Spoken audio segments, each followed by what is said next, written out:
सुलोचना एक गरीब परिवार की बहू थी। बहुत मुश्किल से वो पैसे जोड़कर घर को चलाती थी। पति ब्रजेश एक दुकान पर नौकरी करता था। तनख्वाह कम थी, इसलिए सुलोचना ने सिलाई करनी शुरू कर दी। सुलोचना को सिलाई का काम आता था, इसलिए वो एक फैंसी बुटीक के लिए घर से ही सिलाई का काम करने लगी। पर बुटीक की मालकिन रोमा बहुत चालाक थी। वो सुलोचना को उसकी मेहनत के बहुत कम पैसे देती थी, पर खुद उन कपड़ों की सिलाई डबल दामों से कमाती थी। सुलोचना सीधी थी, इसलिए वो चुपचाप कम पैसों में काम कर देती थी। सुलोचना, ये 5 पटियाला सूट, ये 8 प्लाजो सूट और 6 शरारा सूट, ठीक है? ये तुम्हारे इस महीने के 5,000 रुपए हो गए। ठीक है रोमा जी, बाकी और कोई काम आए तो बताना। हाँ हाँ बिल्कुल, अब तो काम आता ही रहेगा। मैं तुम्हें कल फोन करती हूँ, ओके? रोमा सुलोचना को महीने भर के पैसे देकर चली जाती है। पूरे डिजाइनर सूट सुलोचना ने सिलकर तैयार किए। रोमा ने तो एक कटिंग तक नहीं की, पर उसने सुलोचना को इतने कम पैसे देकर ठग लिया। सुलोचना बहू, मुझे ये रोमा ठीक नहीं लगती।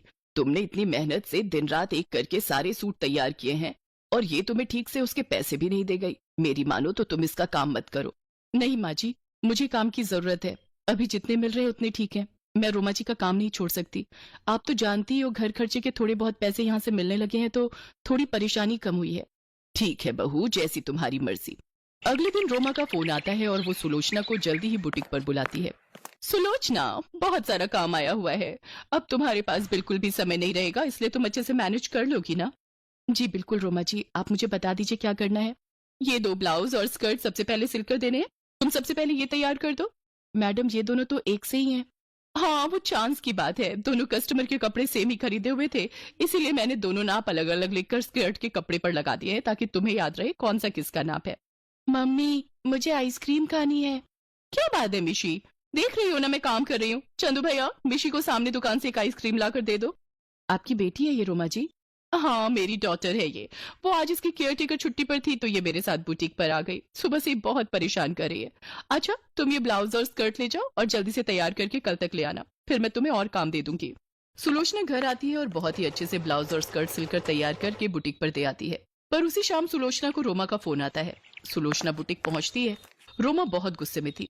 सुलोचना, मैंने तुम्हें जो नाप दिया था तुमने उससे बिल्कुल हटकर ब्लाउज और स्कर्ट की सिलाई की है।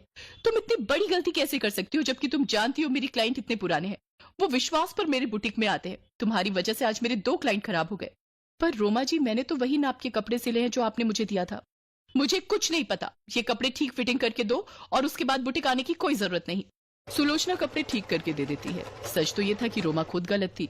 उसने पेपर पर गलत नाप लिखा था। उसका ध्यान अपनी बेटी को संभालने में था। सुलोचना घर आ जाती है। माँ जी, आप सही कह रही थी। मुझे रोमा जी पर विश्वास नहीं करना चाहिए था। रोमा जी ने मेरे साथ धोखेबाजी की है। कोई बात नहीं सुलोचना बहू, मैं तो कहूंगी अच्छी बात है।